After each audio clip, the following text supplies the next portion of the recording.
So like my friend said, my name is Christylez, and I grew up in the southeast quadrant of Washington, D.C. To be specific, it's a small hood called Condon Terrace. Anybody know what Condon Terrace is? Show of hands. My goodness, you know. It got shot out on a go-go a couple of times. You know what hood goes the hardest about how many times it gets shouted out in a go-go song. You be like Lincoln Heights, like, ooh. But you know that's my little neighborhood, right? I grew up over that joint, right? And I lived in this specific part, right? This little project housing joint, right? It was an alley that separated both parts of the project complex. It was an alley, so we would call Alley Crew, right? So the alley wasn't like a dark alley that you wouldn't want to walk with your boo hand in hand in. You know what I'm saying? The alley was well lit, you know what I'm saying? It was like open. It was like the Nile River for like community, arts, and culture. People be driving their cars nicely up and down the alley during the summer going fast until they put speed bumps there.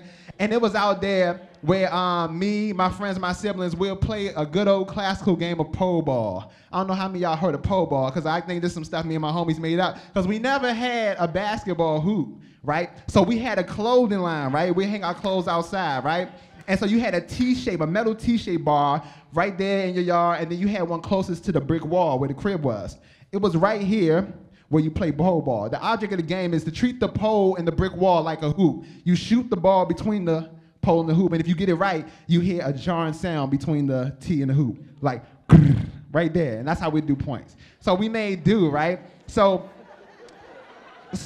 I got asked the first time I remember listening to go-go music, because go-go music has played a recurring role, a big overarching role in my life.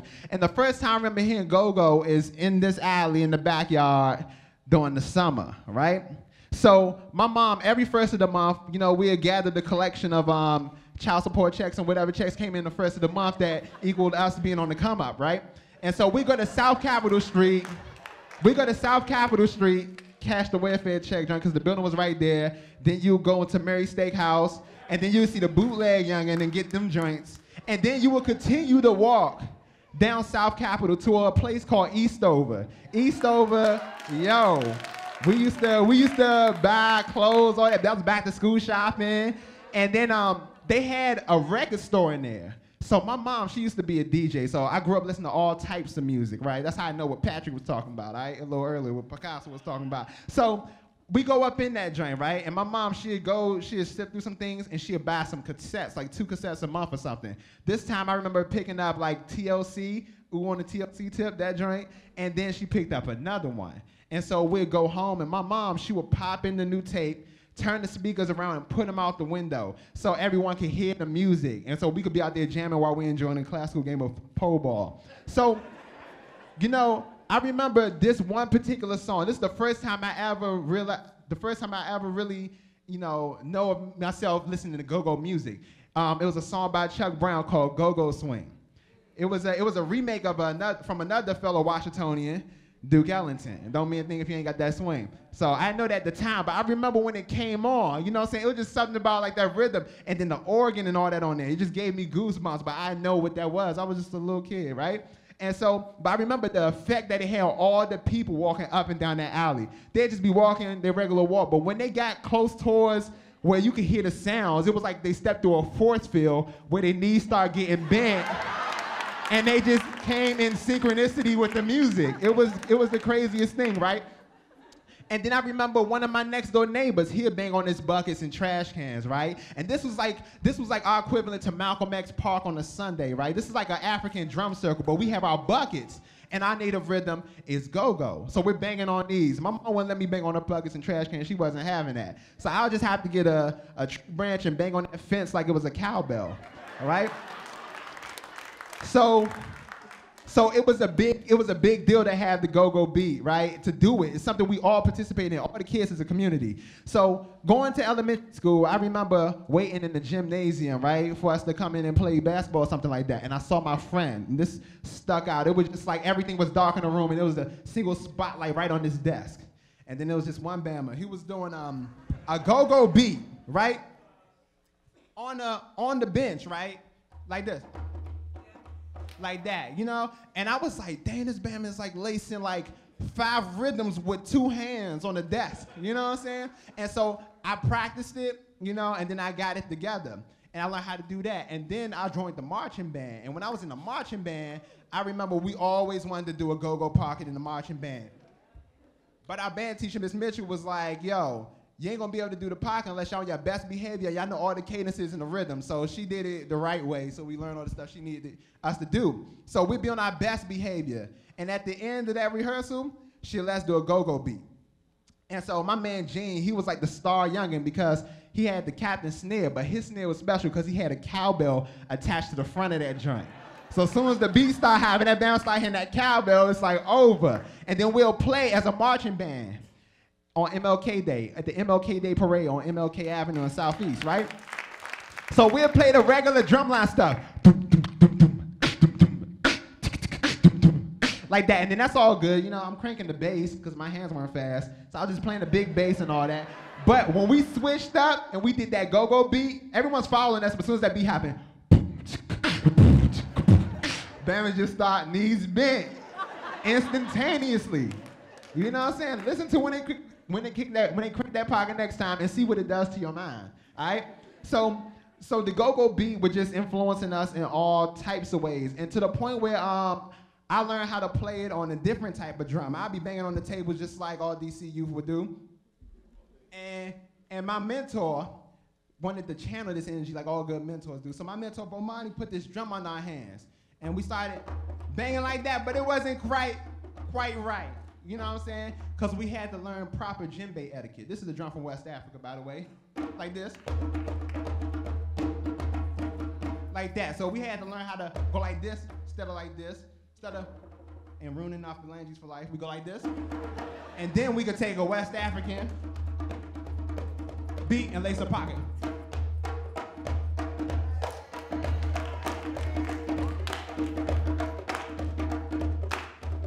you go. So that's the pocket on the West African beat, right? On the West African djembe. And I actually wrote a song influenced by the go-go pocket on something else that is like really much of DC culture, which is like mambo sauce, you know, near Washingtonian condiment right there. And that came up on my first album, right? And so I would perform there all the time in DC now as a young adult, going on an open mic scene. So like 5 years later, right, I get a call for a gig as a performer from the artistic director at Strathmore. Strathmore is one of the newest concert halls in the country, right? It's out in Bethesda, Maryland. And so she's like, hey, Christylez, how would you like to open up for Chuck Brown on October the 30th in the concert hall? I'm like, oh yeah, that's like, what, 2,000 seats? You know what I'm saying? A brother took that joint because I was psyched because this is the same dude I heard do the go-go swing and I listened to his music. So backstory, I was an artist in residence at Strathmore just for my hip hop and collaborative prowess and stuff, mixing different cultures and genres together.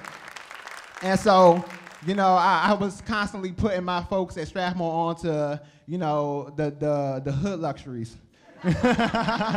you know, like our hip hop stuff, our go-go stuff, this stuff that is African American culture and DC culture all together. And so when Chuck Brown was coming there, of course, she thought of me and had me come through the joint. And so this is like a big deal for me because I'm like, damn, bro, I got to show improve on this joint, you know, because I can't do wrong at this show because this is my career. It's like make or break in this city right here, opening up for Chuck. This is my heritage, my culture, and, you know, go-go is so deep with Washingtonians. You know what I'm saying? What go-go beat is to Washingtonian is what samba is to a Brazilian. It's hardwired into the culture, how we move, how we approach music. All the music that we like in hip-hop and R&B and other genres of music, it sounds like go-go. You know what I'm saying? Think about that. That's real. And so I'm getting ready. I did a special set. I went back to the drawing board, started putting sheet music together, got a horn section, got an ill bassist and stuff like that. Gonna be rocking the beatbox, playing the guitar, and rhyming. And so I had to compose a special set because I know as soon as I come out and I ain't Chuck Brown, Bama's gonna wanna rock. So I wanted to create a set that was fitting for knee bendage, you know, upon like hearing it. So I wrote that together, and so the day has come. I got the outfit together, boom, you know what I'm saying? The fro picked and pat nicely, and I'm backstage and stuff in the green room getting ready, just making sure everything is right. And then Chuck Brown and this band, green room right over there. So I was like, all right, I'm gonna go over there and talk to him. I'm like, yo, Chuck Brown, yo, I'm opening up for you. I'm Christylez Bacon. Yo, it's a pleasure, yo, to be in the honor to open up for you. He was like, man, I'm just glad, you know, you opened up for me. I'm like, oh, snap, that's his voice for real. I'm like, yo, his voice is like that on the top. I wonder how, like, you know, when the kids act up, you know what I'm saying? How the voice changes, you know what I'm saying? So I was shocked. And then, you know, all my bandmates getting them pictures and stuff like that. And so I'm over this joint trying to play it cool. And then, you know, it's our time to come up. And then they announced me out the joint. So I go out. The song I open up with is a song that I wrote while I was in high school about some DC stuff, mambo sauce. So say mambo sauce. Mambo sauce. I say I went away from DC to a Chinese spot to get a 3-piece wing with fries in the rice box. Post against the wall while I'm waiting for my number to call. They like, sit and make yourself at home. I'm like, wait a minute, yo, y'all got carpet on the floor. I'm from the south side. I carry y'all's don't have tables and chairs in it. They got bathrooms with the wicked painted pictures. I carry y'all's ain't even got air conditioners. My order came out, I told them put it in the bag. Then I realized I wasn't talking through the plexiglass, so I dapped up the boss, the mama saw in charge, and then asked her, where is the mambo sauce? She looked at me as if I just knew her all. What in the world is that? I said, you know that red sauce. Now I'm a DC representative and we known for that swing. But I didn't know the sauce was just a DC thing. We ordered chicken with the mambo sauce, fries with the mambo sauce. They never use enough. I got a side of it. Now tourists come through the hood sometime when they get lost and keep on asking us, what on earth is mambo sauce? Say mambo sauce. Mambo sauce. I say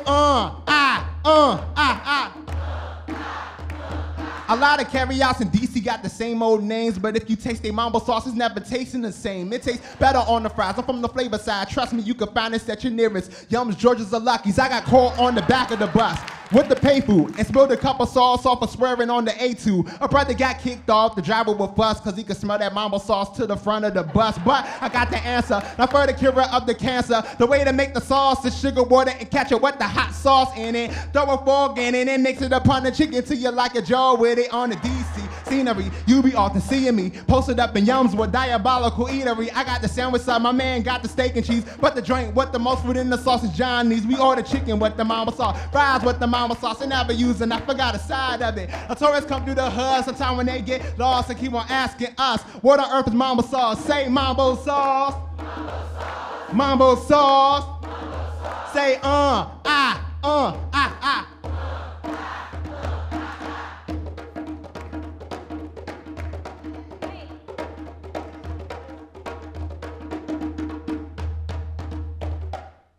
Thank you. Christylez, thank you, ladies and gentlemen.